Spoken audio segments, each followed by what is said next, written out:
नमस्कार, SS story में आपका स्वागत है। आज की कहानी मुंशी प्रेमचंद द्वारा लिखित गबन भाग 1। बरसात के दिन है, सावन का महीना। आकाश में सुनहरी घटाएं छाई हुई हैं।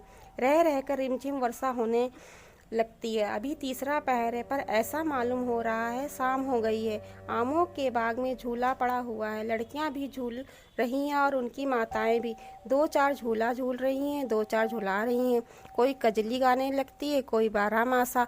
इस ऋतु में महिलाओं की बाल स्मृतियां भी जाग उठती हैं। ये फुहारे मानो चिंताओं को हृदय से धो डालती हैं, मानो मुरझाए हुए मन को भी हरा कर देती हैं। सबके दिल उमंगों से भरे हुए हैं। धानी साड़ियों ने प्रकृति की हरियाली से नाता जोड़ा है। इसी समय एक बिसाती आकर झूले के पास खड़ा हो गया।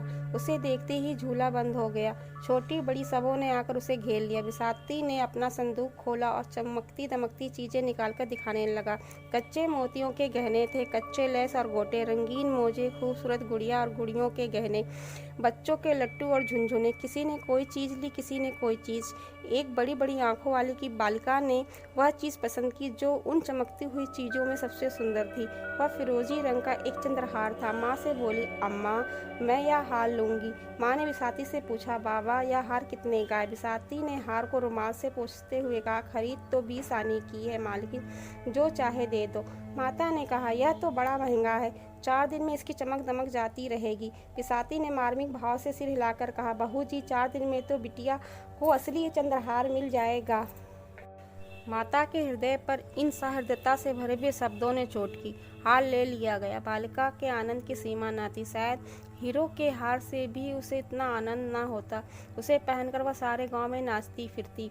उसके पास जो बात संपत्ति थी उसमें सबसे मूल्यवान, सबसे प्रिय यही बिल्लौर का हार था। लड़के का नाम जलापा था, माता का नाम मानकी। महाशय दीनदयाल प्रयाग के एक छोटे से गांव में रहते थे। वह किसान ना थे पर खेती करते थे। वह जमींदार ना थे पर जमींदारी करते थे। थानेदार ना थे पर थानेदारी करते थे। वह थे जमींदार के मुख्तार। गांव पर उनकी ही धाक थी।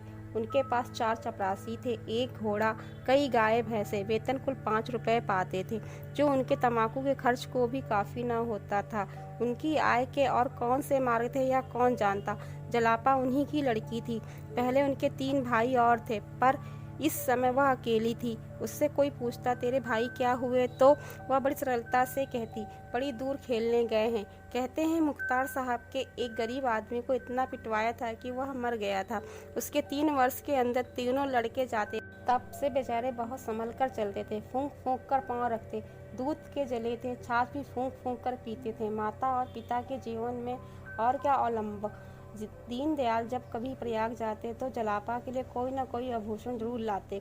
उनकी व्यवहारिक बुद्धि में यह विचार ही न आता कि जलापा किसी और चीज से अधिक प्रसन्न हो सकती है। गुड़िया और खिलौने वह व्यर्थ समझते थे, इसलिए जलापा आभूषणों से ही खेलती थी। यही उसके खिलौने थे। वह बिल्लौर का हार जो उसके बिसाती से लिया था अब उसका सबसे प्यारा खिलौना था।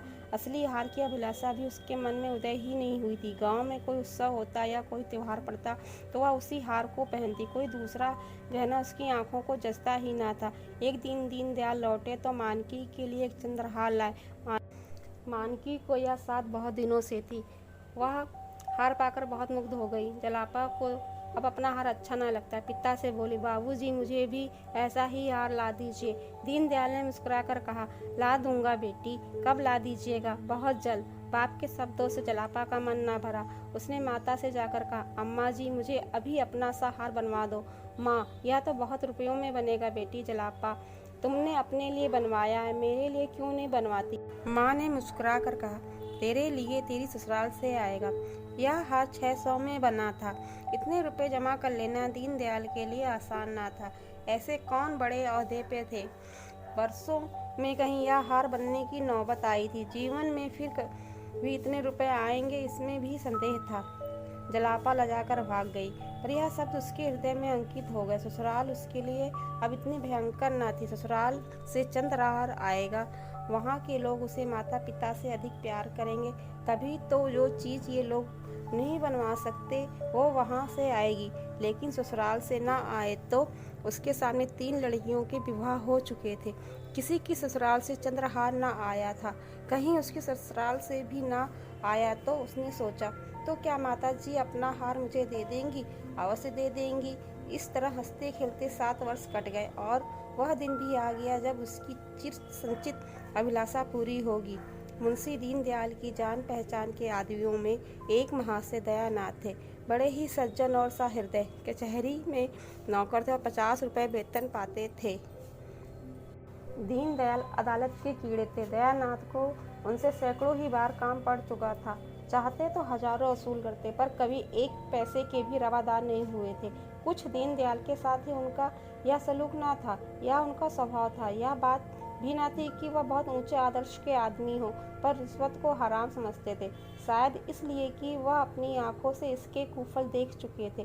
किसी को जेल जाते देखा था, किसी को संतान से हाथ धोते, किसी को कुछ सियानों के पंजे में फंसते। ऐसे उन्हें कोई मिसाल ना मिलती थी जिसने रिश्वत लेकर चैन किया हो।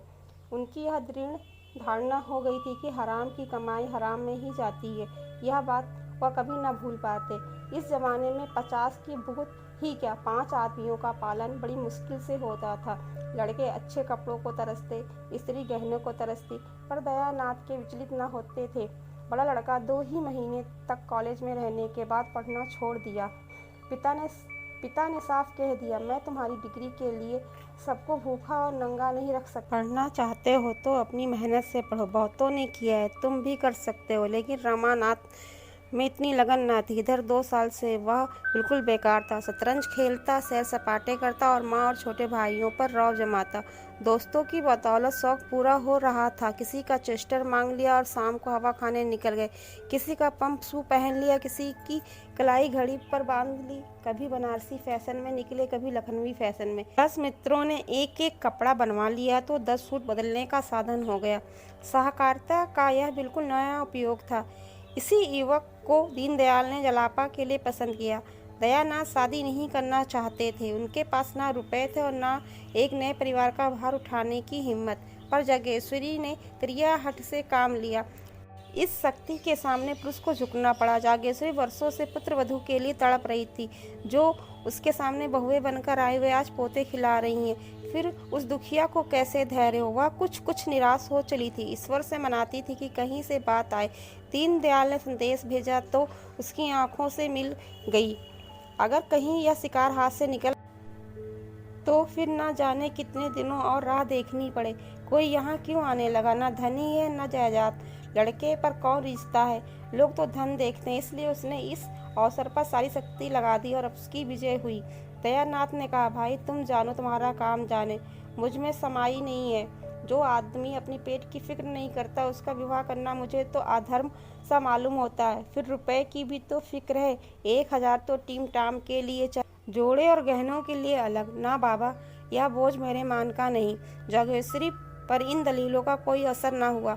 बोली, वह भी तो कुछ देगा। मैं उससे मांगने तो जाऊंगा नहीं। तुम्हारे मांगने की जरूरत ही ना पड़ेगी, वह खुद ही देंगे। लड़की के विवाह में पैसे का मुंह कौन देखता है? हाँ, मकदूर चाहिए। 100 दीनदयाल पौड़े आदमी हैं और फिर यही एक संतान बचा कर रखे तो किसके लिए? दयानाथ को अब कोई बात ना सूझी। केवल यही कहा, वह चाहे लाख दे दे, चाहे एक ना दे। मैं ना कहूँगा कि दो, ना कहूँगा कि मत दो। कर्ज मैं लेना नहीं चाहता और लूँ तो दूंगा किसके घर से? जागेश्वरी ने इस बाधा को मानो हवा में उड़ा कर कहा, मुझे तो विश्वास है कि वह टीके में 1000 से कम ना देंगे। तुम्हारे टीम टाम के लिए इतना बहुत है। गहनों का प्रबंध किसी सराफा से कर लेना। टीके में 1000 देंगे तो क्या द्वार पर 1000 भी ना देंगे? वही रुपए सराफा को दे देना। 200-400 बाकी रहे, वह धीरे धीरे चुक जाएंगे।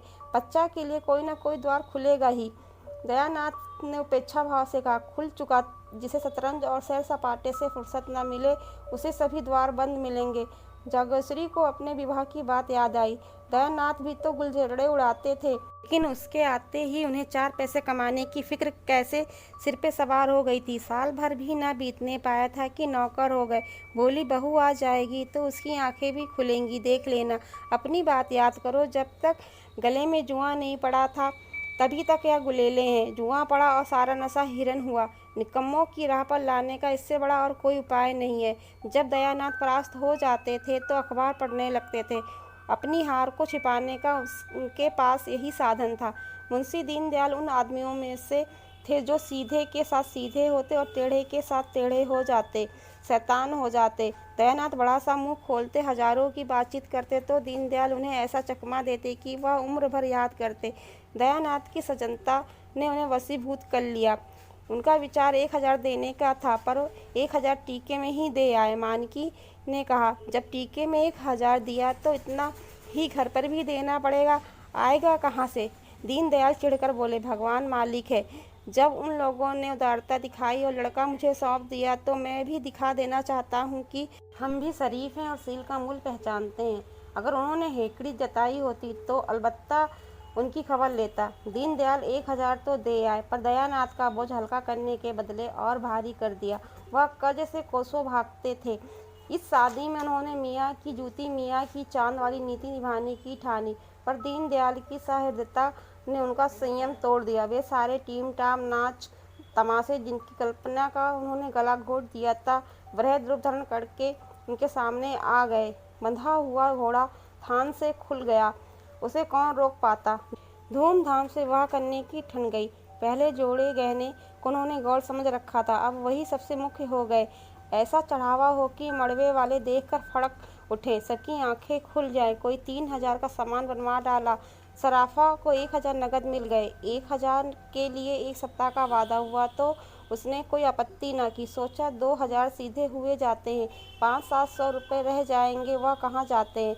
व्यापारी की लागत निकल आती है तो नफ़े की तत्काल पाने के लिए आग्रह नहीं करता। फिर भी चंद्रहार की कसक रह गई। जड़ाऊ हार 1000 से नीचे अच्छा नहीं मिल सकता था। दयानाथ का जीत तो लहराया कि आगे हाथ उसे भी ले लो, किसी को नाक सिकोड़ने की जगह ही ना रहे। पर जगेश्वरी इस बात पर राजी न हुई। बाजी पलट चुकी थी। दयानाथ ने गर्म होकर कहा, तुम्हें क्या, तुम तो घर पर बैठी रहोगी, मौत तो मेरी होगी जब इधर से लोग नाक बहुत सिकोड़ने लगेंगे। जगेश्वरी, दोगे कहाँ से? कुछ सोचा है? दयानाथ, कम से कम 1000 तो वहाँ मिल ही जाएंगे। जगेश्वरी, खून मुँह लग गया क्या? दयानाथ ने शर्मा कर कहा, नहीं नहीं, मगर आखिर वहाँ भी तो कुछ मिलेगा। जागेश्वरी, वहाँ मिलेगा तो वहाँ खर्च भी होगा। नाम जोड़े गहने से नहीं होता, दान दक्षिणा से होता है। इस तरह चंद्रहार का प्रस्ताव रद्द हो गया, मगर दयानाथ दिखावे और नुमाइश को चाहे अनावश्यक समझे, रामानाथ उसे परमावश्यक समझता था। बारात ऐसी धूम से जानी चाहिए कि गांव भर में शोर मच जाए। पहले दूल्हे के लिए पालकी का विचार था। रमानाथ ने मोटर पर जोर दिया। उसके मित्रों ने उसका अनुमोदन किया। प्रस्ताव स्वीकार हो गया। दयानाथ एकांत प्रिय जीव थे, न कि किसी से मित्रता थी, न किसी से मेलजोल। रमानाथ मिलनसार युवक था। उसके मित्र भी इस समय हर एक काम में अग्रसर हो रहे थे। वे जो काम करते दिल खोलकर। आतिशबाजियाँ बनवाई तो अव्वल दर्जे की, नाच ठीक किया तो अव्वल दर्जे का, बाजे गाजे भी अव्वल दर्जे के। दोयम और सोयम का वहाँ जिक्र ही न था। दयानाथ उसकी उछलता देखकर चिंतित हो जाते थे, पर कुछ कह ना पाते थे। क्या कहते? नाटक उस वक्त पास होता जब रसिक समाज उसे पसंद कर लेता है। बारात का नाटक उस वक्त पास होता है जब राह चलते आदमी उसे पसंद कर लेते हैं। नाटक की परीक्षा 4-5 घंटे तक होती रहती है। बारात की परीक्षा के लिए केवल इतने ही मिनटों का समय होता है। सारी सजावट, साड़ी, दौड़ धूप और तैयारी का निपटारा 5 मिनटों में हो जाता है। अगर सबके मुंह में वाह वाह निकल गया तो तमाशा पास, नहीं फेल। रुपया, मेहनत, फिक्र सब अकारत। दयानाथ का तमाशा पास हो गया। शहर में वह तीसरे दर्जे में आता, गांव में अव्वल दर्जे में आया। कोई बाजों की धो-धो पों-पों सुनकर मस्त हो रहा था, कोई मोटर को आंखें फाड़ फाड़ कर देख रहा था। कुछ लोग फुलवारियों के तख्त देखकर लोट-पोट हो रहे थे। आतिशबाजी ही मनोरंजन का केंद्र थी। हवाइयाँ जब सन से ऊपर आती और आकाश में लाल, हरे, नीले, पीले कुमकुम से बिखर जाते, जब चड़खियाँ छूटती और उससे नाचते हुए मोर निकल आते, तो लोग मंत्रमुग्ध हो जा रहे थे। वह क्या कारीगरी है! जलापा के लिए इन चीज़ों में लेस मात्र भी आकर्षण न था। हाँ, वह वर को एक आंख देखना चाहती थी, वह भी सबसे छिपकर। पर उस भीड़ भाड़ में ऐसा अवसर कहाँ। द्वारचार के समय उसकी सखियाँ उसे छत पर खींच ले गईं और उसने रमानाथ को देखा। उसका सारा विराग, सारी उदासीनता, सारे मनोव्यथा मानो छूमंतर हो गई। मुंह पर हर्ष की लालिमा छा गई। अनुराग स्फूर्ति का भंडार है। द्वार 4 के बाद बारात जनवासे चली गई। भोजन की तैयारियां होने लगी। किसी ने पूरियां खाई, किसी ने उपलों पर खिचड़ी पकाई। देहात में तमाशा देखने वालों के मनोरंजन के लिए नाच गाना होने लगा। 10 बजे सहसा फिर बाजे बजने लगे। मालूम हुआ कि चढ़ावा आ रहा है। बारात में हर एक रस्म डंके की चोट अदा होती है। दूल्हा कलेवा करने आ रहा है, बाजे बजने लगे। समधी मिलने आ रहे हैं, बाजे बजने लगे। चढ़ावा ज्यों ही पहुंचा, घर में हलचल मच गई। स्त्री पुरुष बूढ़े जवान सब चढ़ावा देखने के लिए उत्सुक हो उठे। ज्यों ही किस्तियां मंडप में पहुंची, लोग सब काम छोड़कर देखने दौड़े। आपस में धक्का होने लगा। मानकी प्यास से बेहाल हो रही थी। कंठ सूखा जाता है। चढ़ावा आते ही प्यास भागी। दीनदयाल मारे भूख प्यास के निर्जीव से पड़े थे। यह समाचार सुनते सचेत होकर दौड़े। मानकी एक एक चीज को निकाल कर देखने और दिखाने लगी। वहाँ सभी इस कला के विशेषज्ञ थे। मर्दों ने गहने बनवाए थे, औरतों ने पहने थे।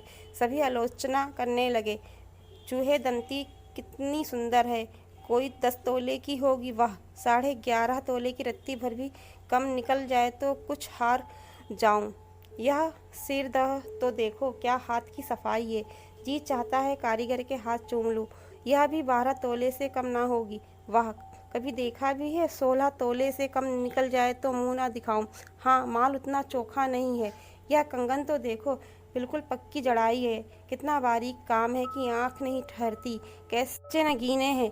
झूठे नगीनों में यह बात कहाँ। चीज तो यह गुलबंद है। कितने खूबसूरत फूल हैं और उसके बीच में हीरे कैसा चमक रहा है। किसी बंगाली सुनार ने बनाया होगा। क्या बंगालियों ने कारीगरी का ठेका ले लिया है। हमारे देश में से एक भी कारीगर पड़े हुए हैं। बंगाली सुनार बेचारे उनकी क्या बराबरी करेंगे। इसी तरह एक एक चीज की आलोचना होती रही। सहसा किसी ने कहा, चंद्रहार नहीं है क्या। मानकी ने रोनी सूरत बनाकर कहा, नहीं आया। एक महिला बोली, अरे चंद्रहार नहीं आया। दीनदयाल ने गंभीर भाव से कहा, और सभी चीजें तो हैं, एक चंद्रहार ही तो नहीं है। उसी महिला ने मुंह बनाकर कहा, चंद्रहार की बात ही और है। मानकी ने चढ़ावा को सामने से हटाकर कहा, बेचारी के भाग में चंद्रहार लिखा ही नहीं है।